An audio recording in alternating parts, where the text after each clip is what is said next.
அவருக்கு நம்ம வீட்ல இருக்க ரொம்ப பிடிச்சிருக்கு.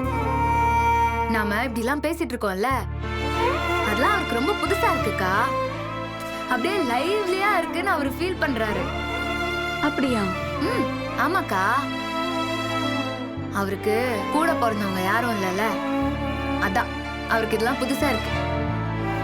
ஃபீல் பண்ணி சொன்னாருன்னு சொல்றேன். ஆனா அவரை பார்த்தா ரஃப் அண்ட் டஃபா இருக்கிற மாதிரி தெரியுதுடி. ஃபீல்லாம் நிறைய பண்ணுவாருக்கா. ஆனா அவருக்கு அத ஒழுங்கா எக்ஸ்பிரஸ் பண்ண தெரியாது. அப்படி ஒரு வியாதி அவருக்கு.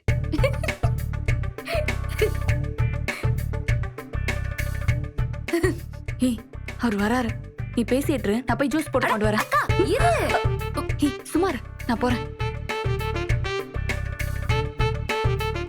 என்ன ஏதோ கலகலப்பான டாபிக் போல. ஆமாமா, உங்களை பத்தி தான் பேசிட்டு இருந்தோம். என்ன பத்தியா? என்ன பத்தி அப்படி என்ன பேசுனீங்க? உங்க அருமை பெருமைகள் எல்லாம் பத்தி பேச எவ்வளவோ இருக்குல்ல பாஸ். அதுல 1-2 தான் அவுத்து விட்டேன். அப்படியா? இல்லையே, 2 பேரும் சிரிச்சு சிரிச்சு பேசின மாதிரி இருந்துச்சே. என்ன வச்சு அப்ப காமெடி பண்ணிட்டு இருந்தீங்க? ஐயோ, என்ன பாஸ் நீங்க எவ்வளோ சீரியஸான ஆள் நீங்க. உங்களை போய் நாங்க காமெடி பண்ண முடியுமா? ரைட், அப்ப கன்ஃபார்ம். எங்க ஜூஸ் எடுத்துக்கோங்க. தேங்க்ஸ். ஏய், நீ எடுத்துக்கோடி. உட்காருக்கா.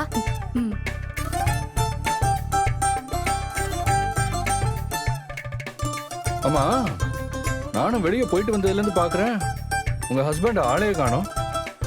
அது ஒரு வேலை விஷயமா வீடு வரைக்கும் போயிருக்காரு.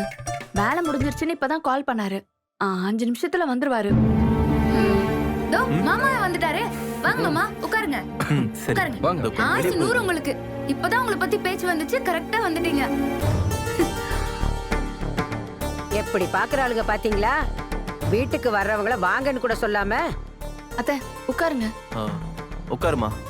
அத்தை, ஐயோ எப்படி அத்தை இருக்க? தள்ளுடி. எனக்கு என்ன, ஆண்டவன் கை கால நல்லா உரமா கொடுத்துருக்கான். நல்லா தானே இருக்கேன். நீங்க நல்லா இருக்கீங்களா தம்பி? நான் நல்லா இருக்கேங்க. நீங்க எப்படி இருக்கீங்க? நல்லா இருக்கேன்ப்பா. நீங்க வந்திருக்கிறதா குமரன் சொன்னா, அதான் பாத்துட்டு போலான்னு வந்தேன்.